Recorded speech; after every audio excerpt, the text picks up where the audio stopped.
রাজশাহী বিশ্ববিদ্যালয়ের 2024-25 শিক্ষাবর্ষে ভর্তি পরীক্ষায় ভর্তি ইচ্ছুক পরীক্ষার্থী পরীক্ষার্থীদের সহায়তায় এই মুহূর্তে অনেকগুলো ইউনিট সেবা প্রদান করছে। আজকে এখন পর্যন্ত যে সুন্দর পরিবেশে ভর্তি পরীক্ষা এখানে সম্পন্ন হচ্ছে, সেখানে এরা প্রত্যেকে ইতিবাচক ভূমিকা রাখছেন।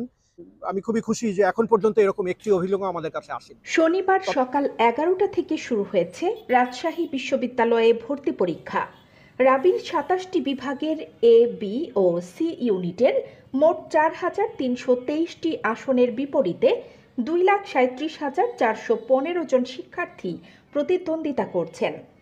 এবারই প্রথমবারের মতো রাবির ভর্তি পরীক্ষা বিকেন্দ্রীকরণ করা হয়েছে।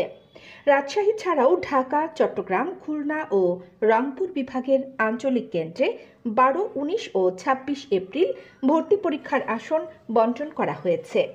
পরীক্ষা চলাকালে কোনো পরীক্ষার্থী পরীক্ষা কক্ষের বাইরে যেতে পারবে না।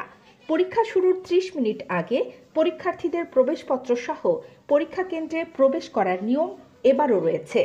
প্রশাসন বলছে, ভর্তি পরীক্ষায় জালিয়াতি এবং অসৎ উপায় অবলম্বন রোধে সব ধরনের ব্যবস্থা গ্রহণ করা হয়েছে। প্রশ্ন মোটামুটি আলহামদুলিল্লাহ, প্রশ্ন যা ভাবছিলাম তার থেকে অনেক সহজ।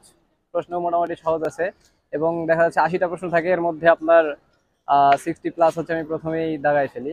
আমি তো মোট 60টার মতন দিয়েছি। এখন আল্লাহ ভরসা লাগবে।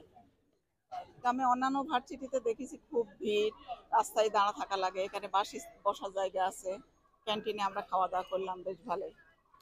আমার ছোট মেয়ে গোদাগাড়ি থেকে আসছে পরীক্ষা দিতে। আমার মেয়ে পরীক্ষা দিচ্ছে, আমি সঙ্গে আসছি। আমি মেয়েকে নিয়ে আসছি, ও বিশেষ করে সায়েন্স থেকে পাশ করা। আমি নওগাঁ সাপাহার থেকে আসছি। তো পরিবেশ নিঃসন্দেহে ভালো, মাশাআল্লাহ। আমি এই রাজশাহী বিশ্ববিদ্যালয়ের স্টুডেন্ট।